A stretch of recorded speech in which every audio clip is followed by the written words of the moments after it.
দেখো, কন্ট্রোভার্সি করাটা একটা আলাদা জিনিস আর রিভেঞ্জ মেন্টালিটি রাখা একটা আলাদা জিনিস। তো বোতল যে এখন যে ভিডিওগুলো মারুকে নিয়ে করছে সেগুলো কিন্তু রিভেঞ্জ মেন্টালিটি নিয়ে কন্ট্রোভার্সি হচ্ছে। দুটো কিন্তু এক নয়। একটা হচ্ছে আমরা যা ভিডিওর মধ্যে দেখছি সেটা নিয়ে কন্ট্রোভার্সিয়াল কথাবার্তা বলছি, কারণ আমাদের কাজ, এটা প্রফেশন এটা। তো বোতলের ক্ষেত্রে তা নয়, বোতল কিন্তু নিজের অ্যাগ্রেসিভ নেচারটা দেখাচ্ছে। কারণ কি, বোতল ম্যান্ডির উপর বীতশ্রদ্ধ, রাগ, রিভেন্সের একটা মেন্টালিটি রয়েছে মন থেকে। সেই জন্য সেই যে হেডটা রয়েছে সেটা ওর কন্ট্রোভার্সির মধ্যে ঝরে পড়ে। ঠিক আছে, সেম মারুর ক্ষেত্রেও সেটা প্রযোজ্য ছিল। তার কারণ হচ্ছে মারুকে নিয়ে যে কন্ট্রোভার্সিটা হচ্ছিল একটা সময়, ও যে করছিল, তার কারণটা কি? কারণটা হচ্ছে যে ওর বক্তব্য ছিল মারু যখন প্রবলেমে পড়েছিল। কীরকম প্রবলেম?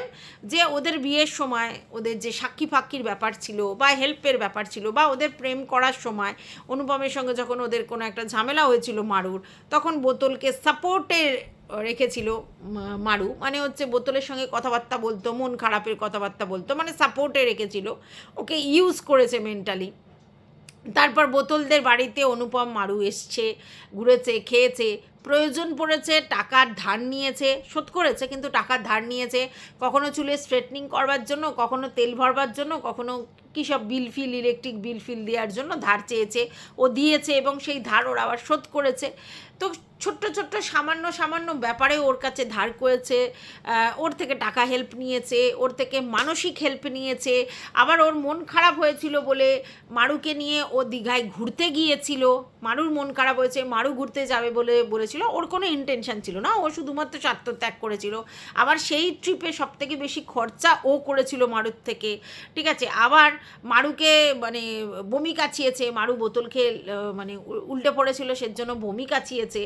তারপরে সাক্ষী হয়েছে, ভিডিও করে দিয়েছে, ছবি তুলে দিয়েছে ওর যে রেজিস্ট্রি বিয়েতে। সমস্ত জায়গা থেকে ও হিডেনলি ওকে সাপোর্ট করে গেছে, ওর পাশে দাঁড়িয়ে গেছে। অথচ মারু আর অনুপম যখন ওদের সোশ্যাল বিয়েটা হলো, যেটা কন্টেন্ট হলো, সেরকম একটা কন্টেন্টের সময় ম্যান্ডিকে পাশে রেখেছিল, কিন্তু ওকে পাশে রাখেনি এবং বলেছে আমাদের বাজেটে কোলায়নি, তাই ওকে নিমন্ত্রণ করা হয়নি। এই জায়গাটাতে ওর খুব খারাপ লেগেছিল যে আমাকে মানসিকভাবে ইউজ করেছে, আমাকে শারীরিকভাবে আমাকে যখন আমার প্রেজেন্সটা দরকার তখন আমাকে নিয়ে গেছে, মানে আমার সঙ্গে দীঘায় গেছে, প্লাস আমার থেকে টাকা ধার নিয়ে ইকোনমিক্যালি সাপোর্টও আমার থেকে নিয়েছে। অথচ আমার যখন ওদেরকে নিয়ে কন্টেন্ট করার ব্যাপারটা ছিল, আমি বেশ ভালো একটা রেভিনিউ আর্ন করতে পারতাম, তখন আমাকে পিছনে পোঁদে ক্যাট ক্যাট করে 3 লাথি মেরে ফুটিয়ে দিয়েছে বাজেট নেই বলে। এই জায়গাটা থেকে একটা রিভেন্স তো রয়েছে। এবার 3 লাথি মেরে ফুটিয়ে দিয়েছে মানে যে ওকে কন্টেন্ট করতে দেয়নি। আর এ যে এই মারু ম্যান্ডু এদের সঙ্গে সখ্যতা করেছিল, তার যে মেন কারণটাই ছিল যে ভিডিওতে কন্টেন্ট যাতে ও বেশি করতে পারে এবং কন্টেন্টে ওর কন্টেন্টটা স্পেশালি আলাদা হোক এবং ভিউজ বেশি হোক, তার জন্য।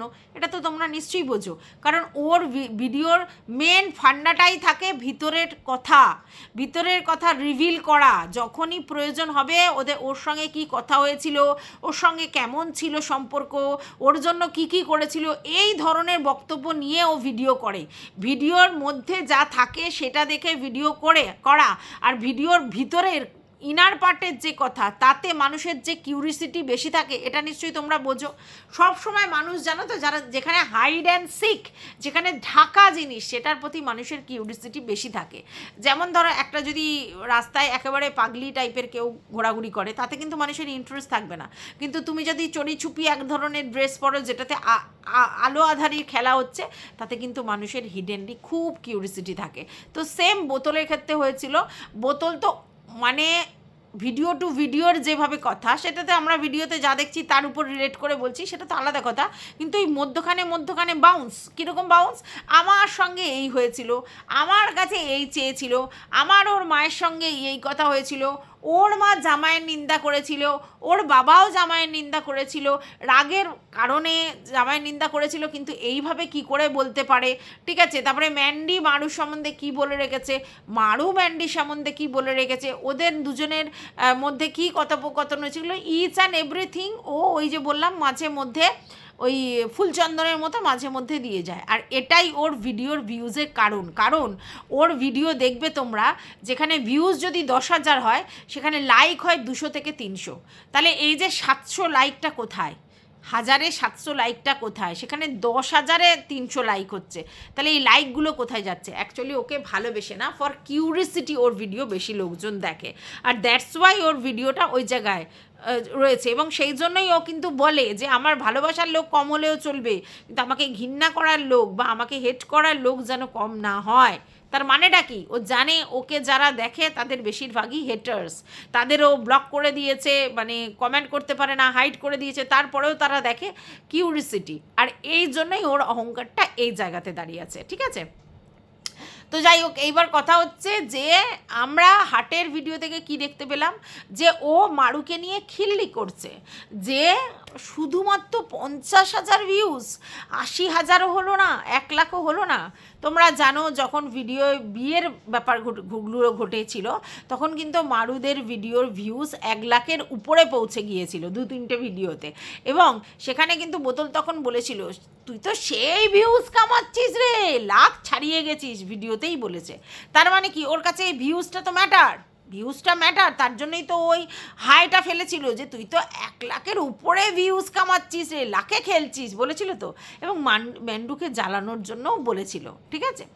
এইবার তারপরে ম্যান্ডুর সঙ্গে যখন কথোপকথন হচ্ছে গ্রুপের মধ্যে, ম্যান্ডু আরও অনেকে আছে যাদের সঙ্গে, তাদের সঙ্গে কথোপকথন, তখন কি বলছে, ভিউজটা 80,000ও ছাড়ালো না, এত করে একদিনে 51,000 ভিউজ, মানে খিল্লি নিচ্ছে যে এই যে প্রেগনেন্সি ব্যাপারটা বলার পর ওর 51,000 ভিউজ হয়েছে, যে 1,00,000 তো বাদই দাও, 80,000ও হয়নি।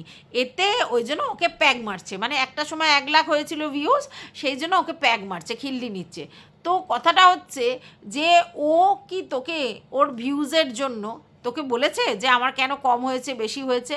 তার মানে তোর কাছে ভিউজটা কত ম্যাটার দেখ, মানে তার জন্য তুই যত পারে নোংরামো করতে পারিস। তার কারণ হচ্ছে তুই বলছিস পরিষ্কার যে 1,00,000 ছাড়ানো না, খিল্লি নিচ্ছিস ওর, তো সেটা ও বুঝে নেবে। 51,000 ভিউজ তো তুই আগে ইনকাম কর, তারপরে না বড় বড় লেকচার ছাড়বি, ব্লগিংয়ের বলছি, কন্ট্রোভার্সিতে না, তাই না? তুই আগে ইনকাম কর তোর ব্লগিংয়ের জায়গা থেকে, তারপরে বলবি, ঠিক আছে? তুই তো কত ধরনের খেল দেখালি, ও ছিচিচি ডট, তারপরে মামুর সঙ্গে সিঁদুর কাণ্ড, তারপরে হচ্ছে মামুর সঙ্গে ফ্ল্যাট কাণ্ড, ফ্ল্যাটে গিয়ে হচ্ছে তোমার উলাহুলা কাণ্ড, যা সমস্ত কিছু খুলে ফেলা কাণ্ড, কত কিছু কাণ্ড তো দেখালি, তারপরেও কি তোর ভিউজটা সেই জায়গায় নিয়ে যেতে পেরেছিস? তাহলে সেই ক্ষেত্রে তুই তোর ভিউজটা দেখ না, মানে তোর ব্লগিং চ্যানেলে মারুকে নিয়ে পড়ে আছিস, মানে না ভিডিও করছিস ঠিক আছে, কিন্তু ভিতরে তোর জেলাসির কতটা দেখ, সেখানে বলছিস 51,000 ভিউজ খিল্লি নিচ্ছিস, ঠিক আছে? ওরা তো বলেনি আমার লাখ ভিউজ চাই, হ্যাঁ লাখ ভিউজ হলে সবাই খুশি হয়, কিন্তু হয়নি, সব ভিডিওতে যে ভালো ভিউজ হবে তা তো নয়। আবার এখানে দেখ, পুত্র সন্তানের বাবা হলাম, সেখানে 95-96,000 ভিউজ হয়ে গেছে। এখন লাখ যখন যেটা ফেভার করবে, ইউটিউব যেভাবে রেকমেন্ড করবে সেই অনুযায়ী চলবে, তোর কেন ফাটে? আচ্ছা, তারপরে বলছে সেখানে গ্রুপে অনেক কথা হচ্ছে, যেটা পরিষ্কার বুঝলাম তখন হচ্ছে বেশিরভাগ সময় হচ্ছে মারুকে নিয়ে আলোচনা হতো। এবং সেখানে শুধু যে আমাদের বোতল একা বকবক করতো তা নয়, সেখানে নুপুর 2 এর কথা এলো, তারপরে তো ওর গোল্ডি দিদি, বলদি দিদি সবাই রয়েছে, এবং তার সঙ্গে ম্যান্ডি তো রয়েইছে ডেফিনেটলি। তো তখন তারা একটা গ্রুপ তৈরি করেছিল যেখানে শুধুমাত্র মারুকে নিয়েই ক্যারিকেচার হতো, আর ওই গ্রুপের মধ্যে ক্যারিকেচার হতো, আর ও তখন গ্রুপের মধ্যে ক্যারিকেচার করতো, আবার সেগুলো নিয়েই ভিডিও করে মজাটা নিত, মানে 2 জায়গায় ক্যারিকেচার হতো, একবার ভিডিও করে, একবার গ্রুপের মধ্যে, আর ওরা গ্রুপের মধ্যে ক্যারিকেচার করতো। তো এই জায়গা থেকে যে কজন ছিল মারুর এগেনস্টে, প্রত্যেকটা অসভ্য, ইনক্লুডিং ম্যান্ডি, বোতল, গোল্ডি দিদি, নুপুর 1, নুপুর 2, 5 জনেই অসভ্য। কারণ ওদের থেকে অনেক জুনিয়র একটা মেয়ে, তাকে নিয়ে খিল্লি মজা, তাকে নিয়ে হাস্য করা, এইগুলোই এরা গ্রুপের মধ্যে করতো। আর ম্যান্ডির জেলাসটা কিসে ছিল? মারুর ভিডিওতে বেশি ভিউজ, মারুর ভিডিওতে তখন রেভিনিউ ইনকাম করছে, ওর সেটা পছন্দ হতো না, মানে ওদের বক্তব্যটাই ছিল মারু ওদের নিচে থাকবে, মারু ওদের নিচে থাকবে, কারণ ম্যান্ডির থেকেই মারুর যেহেতু সৃষ্টি হয়েছে মানে মারুর চ্যানেলে, তাই মারুকে সবসময় ওবে করে চলতে হবে। আর গোল্ডি দিদিও ভাবতো যে আমি ওকে অনেক উপকার করেছি, সবসময় ওবে করে চলতে হবে, এবং সেই ক্ষেত্রে নিজের বরকে ইগনোর করতে হবে, কিন্তু ওদেরকে ওবে করতে হবে। আর যখনই করেনি তখনই এদের জ্বালা শুরু হয়ে গিয়েছিল, এবং 5 জন মিলে তখন গ্রুপে সারাক্ষণ এই মারুকে নিয়েই ক্যারিকাচার করতো, এবং সেই ভিডিওগুলোই এই বোতল তোমাদের জনসম্মুখে নিয়ে আসতো। ঠিক আছে, অর্থাৎ এখানে যদি শুধু বোতলের ব্যাপারগুলো বেরিয়েছে গ্রুপে, কারণ গ্রুপে তো একা ও কথা বলেনি, আরগুলো আছে সেগুলোকে তো শোনানো হয়নি, তো সেইগুলো একেবারে হরিহর আত্মা, সেগুলো এতখানি ট্রিমেন্ডাস অসভ্য। এই ম্যান্ডির কি যেন মারুর ব্যাপারে ম্যান্ডি আর ওর 3 দিদি আর এই ছোটদি সব কটা অসভ্যতাম করেছে গ্রুপের মধ্যে। শুধু এই বোতলেরগুলো এখন ওরা দিচ্ছে, দেখো এগুলো হার্ট বের করছে, মানে হার্টের কাছে তো এগুলো থাকার কথা নয়, তাহলে হার্ট এগুলো কোত্থেকে পাচ্ছে? অবশ্যই ওরা দিচ্ছে, নয় গোল্ডি দিদি আর নয় এই ম্যান্ডি দিদি, এরাই দিচ্ছে, আর তো অন্য কেউ দিতে পারে না। তাহলে এরাও ততখানি অসভ্যতাম করে আবার এখন সতী সাজবার চেষ্টা করছে। এখানে কেউ সতী না, সব কজন একসঙ্গে মিলে মারুর পিছনে লেগেছিল। আর শুধু এরা নয়, আরও কন্ট্রোভার্সি ক্রিয়েটারকেও উস্কানিমূলক কথা ম্যান্ডি গিয়ে বলতো, এবং সবথেকে বড় কথা হচ্ছে তাকেও লাগানো হয়েছিল, গোল্ডি দিদি তাকে লাগিয়েছিল। হ্যাঁ, সে হয়তো 2-1টা ভিডিও করেছিল নেগেটিভ কন্ট্রোভার্সি, সেটা করতেই পারে, কেউ নেগেটিভ কন্ট্রোভার্সি করতেই পারে, কিন্তু তাদেরকে এই উস্কানি, যেহেতু নেগেটিভ কন্ট্রোভার্সি করেছে তাহলে যাও গিয়ে ওখানে আরও বেশি কিছু তথ্য দাও, দিয়ে ওর এগেনস্টে করো। এবং এগুলো ছিল সব কিছু উদ্দেশ্য একটাই, যে মারুর মেন্টাল জায়গাটাকে নষ্ট করে দেবে। এই কজন মিলে মারুর মেন্টাল জায়গাটাকে নষ্ট করে দেবে, ওকে এক ঘরে করে দেবে, এবং ও হাউতাশ করবে এবং ভিডিও করা ছেড়ে দেবে, এবং সবথেকে বড় কথা ও ফ্রাস্ট্রেটেড হয়ে যাবে, ওকে মানসিক যন্ত্রণার শিকার করাবে। এবং এই জায়গাতেই কখনো আমি বোতলকে একা দোষ দিতে পারবো না। এখানে এই সব কটা অসভ্যতামর চূড়ান্ত করেছিল সেই সময়, ভিডিওর মধ্যে নয়, গ্রুপে, কারণ ওরা তো ভিডিও করার জায়গায় নেই। আর সেগুলো বোতল ওখানেও মজা নিয়েছে, বাইরেও ভিউয়ারদেরকে এগুলো করেছে। ঠিক আছে, তো এদের কন্ট্রোভার্সি মানে কিন্তু ব্যক্তিগত রিভেঞ্জ মেন্টালিটি থাকে। ঠিক আছে, তো যাই হোক, welcome back to my channel. আশা করছি তোমরা সবাই খুব ভালো আছো, আর আমিও খুব ভালো আছি নতুন একটা ভিডিওর সাথে। আমি রুনা লাইফস্টাইল থেকে। এইবার যেটা আসছে সেটা হচ্ছে বোতলের কিছু কথা, চাহিদার কথা। সেটা হচ্ছে যে ওর অনেক বেশি চাহিদা, এইটা প্রমাণ হচ্ছে ওটাতে, কারণ ও কামড়ানোর লোক পায় না, ওকে কামড়ানোর লোক পায় না, ওকে স্যাটিসফাইড করার লোক পায় না, ওর আরও অনেক কথাগুলো বলেছে, সেগুলো আমার বলার দরকার নেই। তো এগুলো সবটাই ফিজিক্যাল রিলেটেড, শারীরবৃত্তীয় চাহিদা রিলেটেড। আর এই শারীরবৃত্তীয় চাহিদাটা আমি মনে করি না কোনো জায়গা থেকে খারাপ জিনিস। ঠিক আছে, এবার গ্রুপে বলছে সেটা আলাদা কথা, কিন্তু এই জিনিসটাই খারাপ কিছু এটা আমার মনে হয় না। এবং সবথেকে বড় কথা হচ্ছে শারীরবৃত্তীয় চাহিদা এক একজনের এক এক রকম, সেটা কারোর দোষ হতে পারে না, সেটা তার ফিজিক্যাল গঠনের জন্য তার চাহিদা হতে পারে, কিন্তু কথাটা হচ্ছে সেই চাহিদাটা আমার হচ্ছে বলে আমি আমার পার্টনারকে স্ট্রং করবার চেষ্টা করব, সে ডাক্তার দেখিয়ে হোক যাই হোক করব, নাকি আমি সেই পার্টনারের বাড়ির লোককেই, আমার যেহেতু চাহিদা বেশি আর পার্টনার যেহেতু জিরো ব্যালেন্সে চলছে, তাহলে আমি বাড়ির লোককেই পার্টনারের মুখের উপরেই তার সঙ্গে আমার চাহিদা মেটাবো। এটা অন্যায়, এটা অন্যায়। কারোর চাহিদা বেশি হওয়াটা অন্যায় নয়, সেটা শারীরবৃত্তীয় চাহিদা, এটা তো ওইভাবে হয় না যে ওর বেশি বলে আমার কম কেন, ওর কম বলে আমার বেশি কেন, এরকম হয় না। এটা যে যার মানুষের গঠন, ফিজিক্যাল গঠন, জেনেটিক গঠন, এগুলোর উপর নির্ভর করে। কিন্তু আমার চাহিদা আছে মানেই আমি যে সেটা কন্ট্রোল করতে জানবো না, এবং সেক্ষেত্রে আমি আমার নিজের পরিবারের একজনকে ইউটিলাইজ করব, এবং সেও অসভ্যের চূড়ান্ত, এরকম নয় যে শুধু ও একা করেছে।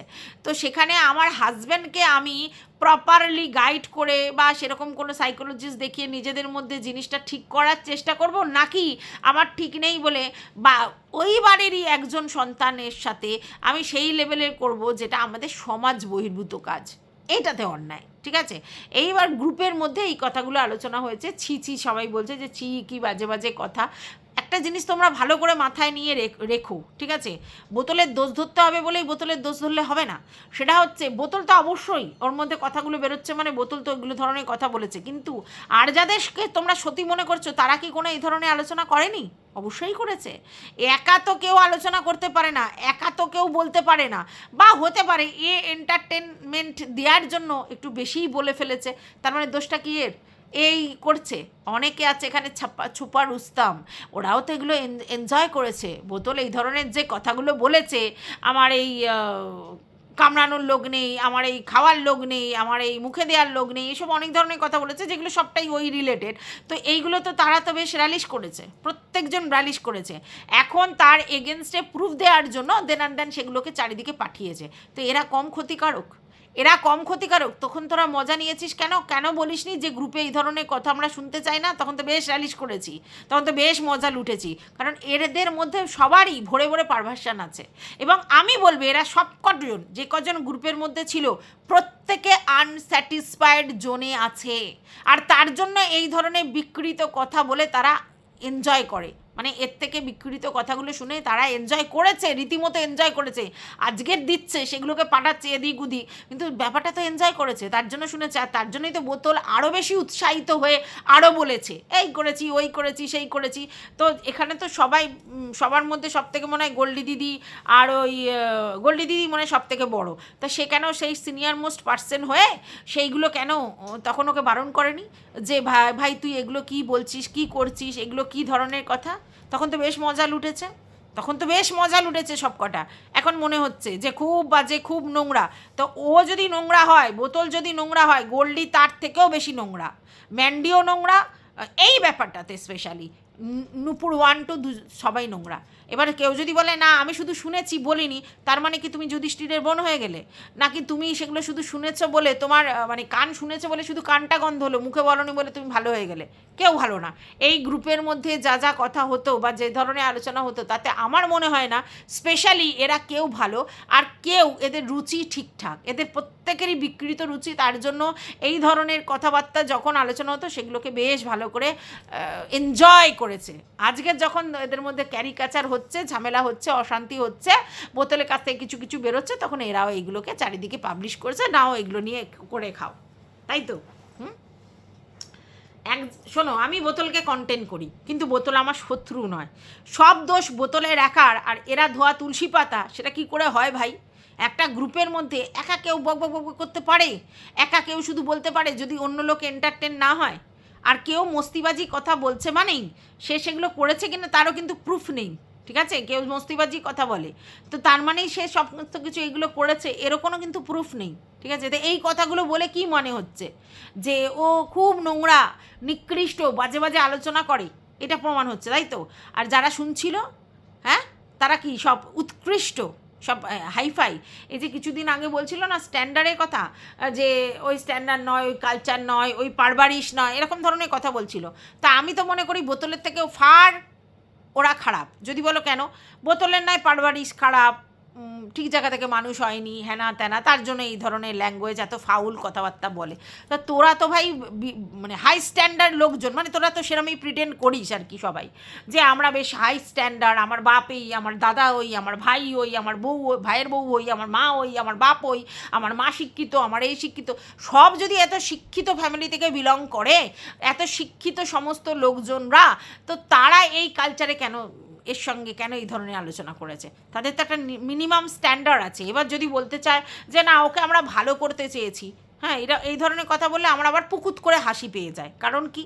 কারণ ওকে ভালো করার তোরা কে ভাই? তোরা কে? তার বাড়ির লোক আছে, তার বর আছে, তার বাপের বাড়ির লোক আছে, তারা করবে। তোদের এত দায়টা কিসের লোককে ভালো করে বেড়ানো? হ্যাঁ, ইউটিউবে কন্ট্রোভার্সি জোনে এসে তাকে ভালো করাবো, তাকে কন্ট্রোভার্সি ছাড়াবো, তাকে এই করবো সে করে, এই ধরনের বড় বড় সতীপনা দেখানোটা একটু কম কর ইউটিউবে এসে। ইউটিউবে ভাই এসেছিস, ভিডিও দেখবি, এন্টারটেন হবি, মজা লুটবি, কেটে পড়বি। এত কিসের বড় বড় লেকচার, আর এত কিসের একে ভালো করব, তাকে ভালো করব, একে করব, কে কাকে ভালো করে তো বোঝা যাচ্ছে। এদের হচ্ছে পিএনপিসি করার মাস্টার এরা। এই ক্রিয়েটারের কাছে 4টে কথা বলবো, ওই ক্রিয়েটারের সঙ্গে 4টে কথা বলবো, একে 4টে তথ্য দেবো, ওকে 4টে তথ্য দেবো, কন্ট্রোভার্সি ক্রিয়েটারকে আমি নাচাবো, আমি রাজ করব। পর্দা খুলে গেছে, পুরো হকভগে হয়ে গেছে।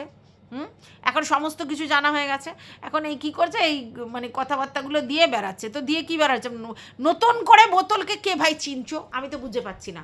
আমি তো নতুন করে বোতলকে চেনার কিছু নেই। বোতলের নেচার, বোতল কি বক্তব্য রাখে, সেগুলো তো আগেই স্যান্ডির ভিডিও থেকে আমরা পেয়ে গেছি, ভয়েস রেকর্ড, কল রেকর্ড যা শুনেছি, স্যান্ডি যা জানিয়েছে, তারপর আর নতুন করে কিছু জানার থাকে না। প্রত্যেক দিন এর থেকে কি জানবো, যে তাতে কি প্রমাণ হয় বোতল একা বাজে আর আমরা সব ভালো? হ্যাঁ, এটা প্রমাণ হয়? জানি না আমি, ঠিক আছে। তো যাই হোক, বোতলের মনের মধ্যে ভড়ভড়ন্ত মানে কাম প্রবণতা আছে, সেটা খারাপ জিনিস নয়।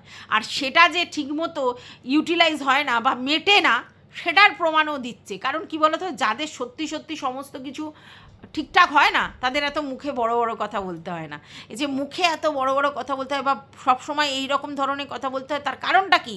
কারণটা হচ্ছে ওটা হয় না। তাহলে এইখানে প্রবলেমটা কার? প্রবলেমটা বোতলের নয়, প্রবলেমটা আমাদের ভোঁদাবাবুর, যার কিনা ফুস। আর সেই ফুসের জন্য আমাদের বোতলকে তিনি কন্ট্রোল করতে পারে না কোনো দিক থেকে। আমি যদি কাউকে কন্ট্রোল করতে যাই, আমাকে তো এলিজিবিলিটি হোল্ড করতে হবে। আমি ইকোনমিক্যালি এলিজিবিলিটি নয়, আমি মানে ফিজিক্যালি এলিজিবল নয়, আমি তাহলে মেন্টালি কী করে এলিজিবল হতে পারছি না। তার জন্য বোতলকে কন্টেন করবে, সে যে ঘোড়ার যে লাগামটা ধরে রাখবে, সেই ক্ষমতা আমাদের ভোদাবাবুর নেই। ভোদাবাবু বুঝতে পেরেছ? আর এই জন্য বোতলের এই অবস্থা। তবে হ্যাঁ, বোতলের সঙ্গে এই গ্রুপে যারা ছিল, তারা কেউ এই জায়গা থেকে আমি বলবো একটাও ভালো না। সবাই সমস্ত কিছু র্যালিশ করেছে, তখন ইউটিলাইজ করেছে, এখন গিয়ে বোতল খারাপ, ওরা সব সত্যি হয়ে গেছে। কোনোদিন হবে না, কোনোদিন হবে না। সব কটাই ট্রিমেন্ডাস অসভ্য, এটা বলতে পারি। তো এই ভিডিওটা এই পর্যন্ত।